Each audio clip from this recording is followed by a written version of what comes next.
The dance is mostly African, the dancers of mixed race. The man who leads it all is Arab, a Darfurian PhD graduate who believes he can rebuild with ideas what was destroyed by guns. In a way, we are trying to use culture as a mean of integrating Sudan, and it's doable and it's possible. For 3 days, the town of Ad-Dain in southern Darfur was brimming with participants from Arab and African tribes alike. Invitees included elders and chiefs from different ethnic groups. Lavish feasts were shared by people hitherto enemies or strangers to each other.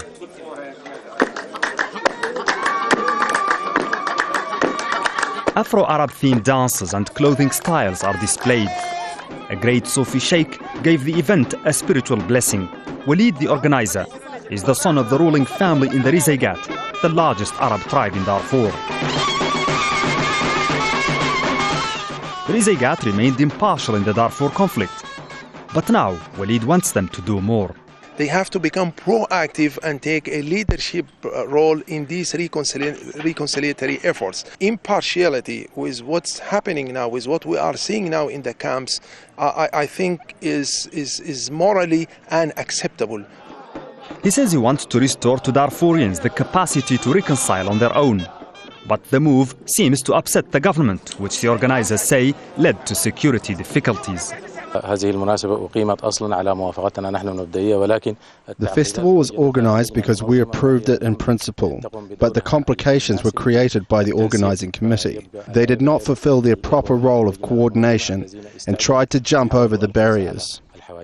Whether the government likes it or not, we have to mobilize the masses by way of educating them. I am puzzled by the position of the government. Obviously, as elites, as scholars and activists, we're not going to stay idle. We're not going to see our people being killed. We're not going to see the Four and the Masalid and the Tunjur and the Dayo being kept in sort of reservation camps and just start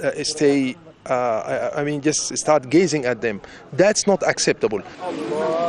Not acceptable here as well are other signs of adherence to the center. This Arab-dominated town has its own time zone, 1 hour later than Khartoum.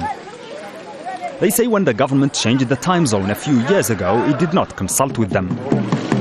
It's a matter of pride, just like they're clinging to their horses. Previous tools of war, now a symbol of peace. Despite their present tendency as peacemakers, the Rizaigat have not quite forgotten their past. As a traditional warrior tribe, knighthood is still an essential part of their way of life. Today, however, this kind of events is just for entertainment, but not without an essential message to it. A powerful tribe that can still fight and show its might has decided to opt for peace. In a moment of collective jubilation, Walid can just rejoice. But his thoughts are elsewhere. What if something like this happens to all the people of Darfur, contesting a sports race instead of a pitiless, bloody war? Mohammed Vali, Al Jazeera, Southern Darfur.